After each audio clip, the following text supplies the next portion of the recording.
E por fim, o nosso último distúrbio do crescimento é a displasia, tá? Então a displasia, ela é uma condição adquirida que tem relação com as alterações da proliferação, ou seja, o quanto aquele tecido se prolifera, e da diferenciação celular, acompanhados de redução ou perda de diferenciação das células afetadas.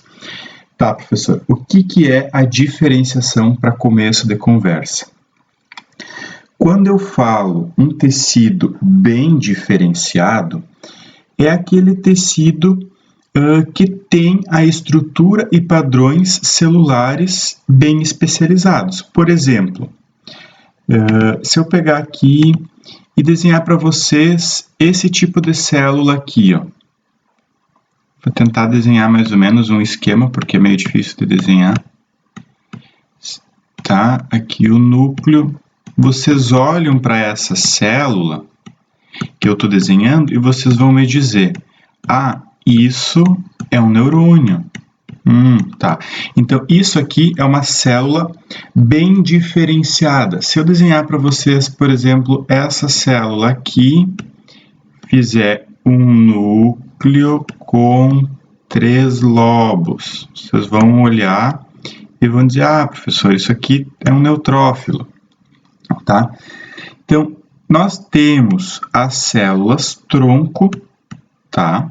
Que são células que produzem outros tipos celulares. Então, uma célula tronco vai produzir um neurônio, outro tipo de célula tronco vai produzir neutrófilos. Então, cada tipo de célula do nosso organismo vai ser produzido por uma célula tronco. Tá? Mas quando tu olha essa célula e tu vê, ah, isso é um neurônio, isso é um neutrófilo, eu quero dizer o quê? Ela está bem diferenciada. Bem diferenciada de quem? Da célula que produziu, ou seja, essa célula que eu estou analisando adquiriu as características ideais para aquele tecido, tá? Essa forma, essa estrutura, essas funções para ser um neurônio, essa forma, estrutura, função para ser um neutrófilo, tá? Então, isso são células bem diferenciadas, ou seja, são células bem maduras. Agora, por exemplo, se eu tenho uma célula que é isso aqui, ó. O que é isso aqui? Que tipo de célula? Eu não sei. Eu não posso dizer. Quer dizer que ela é uma célula que muitas vezes perdeu a diferenciação. Então, se tu olha para uma célula no tecido e tu não consegue identificar ela, ou se ela não é compatível com as células fisiológicas daquele tecido, ela pode ter perdido a diferenciação. Então, eu coloquei aqui, ó, um tecido bem diferenciado é aquele que tem a estrutura e padrões celulares especializados. Ou seja, um tecido bem diferenciado é esse aqui, é aquele tecido que está dentro dos padrões. É esse que eu desenhei aqui, ó, que eu copiei e colei aqui. Isso é um tecido saudável. Agora, no momento que tu começa a produzir células sem um padrão, ou seja, umas são maiores, outras são menores, umas têm núcleo assim, outras têm um núcleo mais arredondado, outras têm um núcleo bilobulado, outras têm muito citoplasma, outras têm pouco, a gente está dizendo que está ocorrendo a perda de diferenciação. Tá? Então, tecido diferenciado é um tecido que segue o padrão fisiológico. Tá? Tecido saudável. O tecido não diferenciado ou pouco diferenciado é o tecido que está perdendo os padrões fisiológicos. E a gente pode dizer que é um tecido displásico, ou seja, a displasia ela é afetada pela redução ou perda de diferenciação. Então, células displásicas são essas células aberrantes, que não têm diferenciação. Tá? Eu coloquei aqui um colo uterino, tá? Aqui um canal vaginal, aqui a abertura do colo uterino e aqui o colo. Se nós formos ver, esse colo ele deveria ser totalmente homogêneo e róseo. O que a gente enxerga aqui na figura? Que tem essa área que está com outra coloração, com outra textura, com outra consistência. O que isso pode indicar? Está indicando uma lesão de colo uterino. Pode ser simplesmente uma displasia, ou isso já pode ter evoluído para um câncer. Então, por isso é importante fazer o exame ginecológico de raspagem para ver se é uma displasia ou se é um câncer. Tá? Então, isso é a displasia. É uma condição que vai alterar a diferenciação celular. Ela vai gerar células que não seguem um padrão fisiológico. E que tipo de alterações são essas? Então, nós temos alteração no volume. Algumas células têm mais volume, outras são menores. A forma delas, então, umas são mais ovaladas, outras são mais arredondadas, outras são mais retangulares. A desproporção núcleo-citoplasma, né? O que quer dizer isso? Que nós temos uma proporção de um núcleo para um citoplasma, para uma quantidade de citoplasma. Agora vejam essa célula displásica aqui, por exemplo. Esse aqui é o núcleo. Tem uma desproporção, ou essa outra aqui, por exemplo. Isso é uma desproporção núcleo-citoplasma, tá? São células de mesma linhagem, mas são displásicas. Uma tem um núcleo pequenininho, outra tem um núcleo muito grande. Cariomegalia. Cariomegalia é a mesma coisa, é quando ela tem um núcleo muito grande, tá?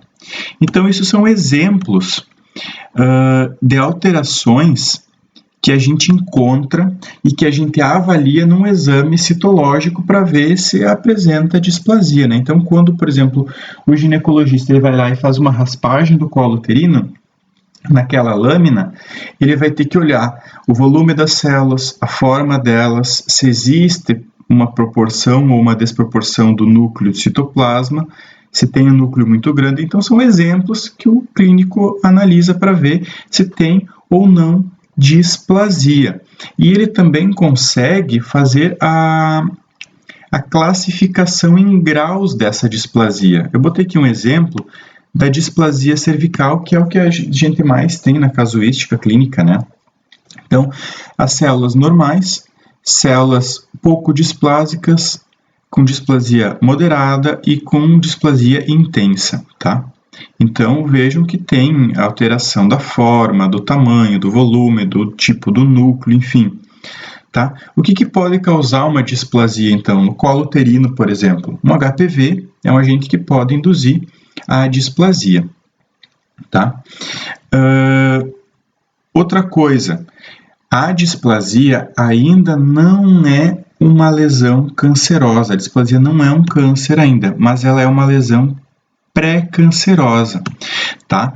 Tanto que em displasias em graus mais elevados, as NIC3, que a gente chama quando pega um exame de Papa Nicolau, às vezes tu vê lá, NIC1, NIC2, NIC3. Quando é uma displasia muito severa, é quase que confundível com uma neoplasia. Mas, fico bem claro, displasia ainda não é câncer. Pode virar? Pode, mas ainda não é. O que diferencia uma displasia, principalmente as mais avançadas, de uma lesão cancerosa? Primeiro, a displasia não faz metástase. A gente vai estudar na próxima aula as metástases, que é quando tu tem um câncer num lugar e daqui a pouco tu tem uma nova formação cancerosa em outro lugar. Ou seja, a displasia não faz metástase. A displasia ela não é invasiva. Vocês estão vendo aqui o epitélio assentado sobre a membrana basal. Tá? E em momento algum essa membrana basal foi rompida. Tá? Então ela não é invasiva, ou seja, ela não rompe a membrana basal. Um câncer, por exemplo, ele não respeita limites, ele vai romper a membrana basal e vai invadir tudo que é tecido que tem abaixo dessa membrana do epitélio. Tá? E a displasia, ela é reversível. Se tu remover o agente que está causando ela pode voltar a ser um tecido saudável de novo. E o câncer não é reversível. Então, essas são as três principais características que diferenciam uma displasia de grau elevado de uma neoplasia, ou seja, de um câncer. Tá? Além disso, A hiperplasia e a metaplasia, elas podem estar associados a uma displasia, tá? Se vocês lembrarem, a hiperplasia é quando nós temos um tecido que aumenta o número de células. E a metaplasia, nós temos a troca de um epitélio por outro. Quando um estímulo for muito intenso, que o organismo já está quase perdendo a capacidade adaptativa, nós podemos ter a associação da hiperplasia com a displasia, ou da metaplasia com a displasia, tá? Então, isso são estímulos bastante intensos, o tecido já está sofrendo muito, tanto que a gente chama de lesões pré-cancerosas, né? A displasia a gente chama de lesão pré-cancerosa. E a displasia, quando ela, aliás, a hiperplasia, quando ela não tem displasia, a gente chama de hiperplasia típica, ou seja, só aumentou o número de células, mas tu olha aquelas células, elas estão em maior número, mas elas são todas com os padrões fisiológicos daquele tecido, ou seja, são bem diferenciados. Uma hiperplasia atípica, tu olha para aquele tecido, aumentou muito o número de células e, além disso, as células que estão lá, elas perderam a diferenciação, ou seja, elas são aberrantes. Então, quando tem displasia. Então, hiperplasia sem displasia, a gente chama de hiperplasia típica. Se é uma hiperplasia acompanhada de displasia, hiperplasia atípica, tá? E 30% das hiperplasias atípicas podem evoluir para uma lesão cancerosa.